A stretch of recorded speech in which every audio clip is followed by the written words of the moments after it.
Welcome back to Newsbeat. Well, we're all used to bike riders around LSU's campus, but one student is biking in quite a different way. Tiger TV's Kelsey White shows us how he gets around campus with no handlebars and only one wheel. Don't call him a bicyclist, he's one wheel short. LSU freshman Alex Brown is a unicyclist. I tried it one time, I was like, hey, this is sort of fun, it'd be cool to learn, and then I just sort of got hooked on it. Brown says it takes commitment and a lot of patience to learn how to ride a unicycle. It took him 3 weeks to learn just how to stay on. With a bike, you only have to worry about not falling to the side. With a unicycle, you fall forward and backwards. He says the reactions he gets from others are his favorite part. One time, I had a mom tell her 3-year-old son that I was a unicorn.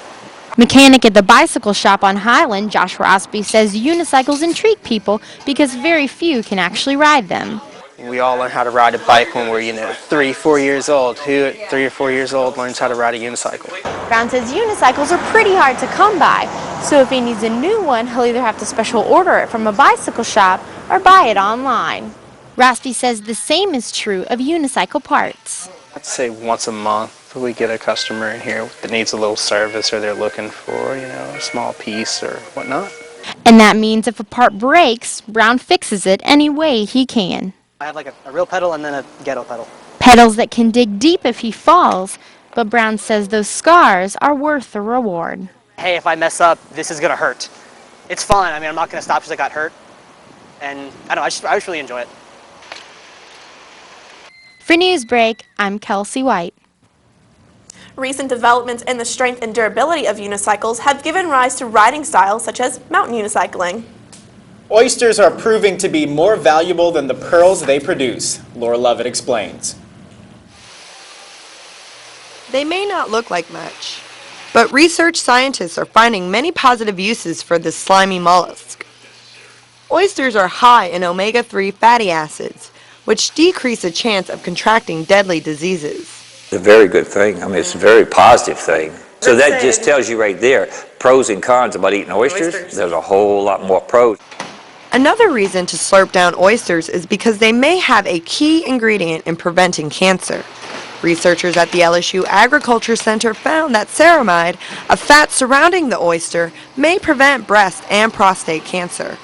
It's the lowest fat and the highest protein of any animal, so it's a very good product for you. Researchers at LSU believe that oysters can also aid in coastal protection.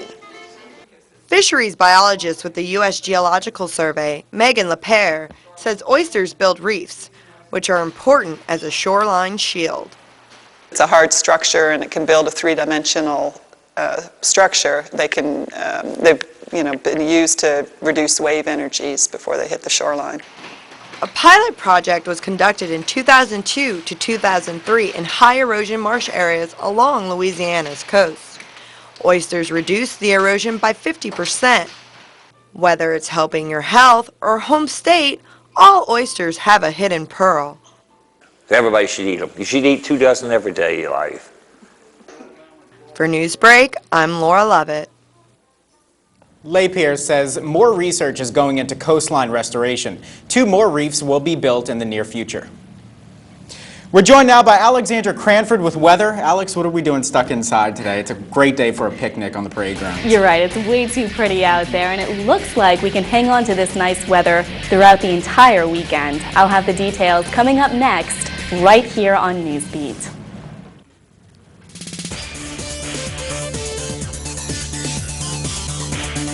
Welcome back to Newsbeat. I'm Alexandra Cranford. Well, this weather is really lovely, isn't it? After some fog went ahead and lifted this morning, we saw those bright blue skies come out all day long. And I'm sure you noticed the warmer temperatures in the southeast today. Temperatures climbed into the upper 70s. Lafayette and Houston reached that 80-degree mark, and Baton Rouge was up there as well. We're staying so warm in Louisiana because of that high pressure that slid over us at the beginning of the week. So that brought dry, warm air to the region.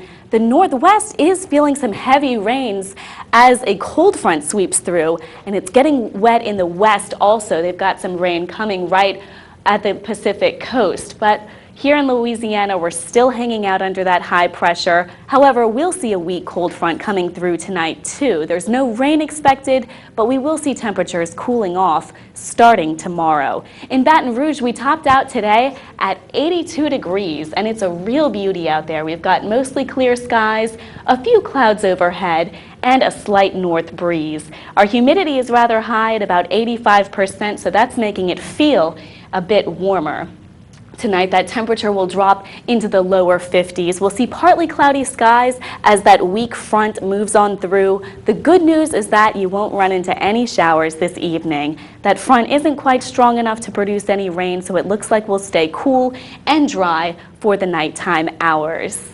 But we will see that temperature cool off for tomorrow. Our high will hit at right about 75 degrees. Tomorrow is also the first official day of spring, and it'll definitely look like it. We'll get mostly sunny skies and a nice breeze blowing in from the northeast, so it'll be a great start to the weekend.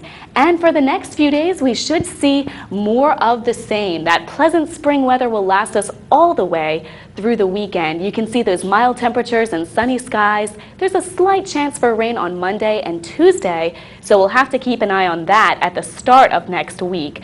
But before we get there, we've got some great conditions to look forward to. If you have the chance to spend some time outdoors, this would be the perfect weekend to do it. And that's all for weather today. Here's Kristen with sports. Thanks, Alex. Coming up, the baseball team played 2 games in 2 days. How'd they do? Next. But first, the LSU men's basketball team kicked off their run in the NCAA tournament this morning. We have the final score next.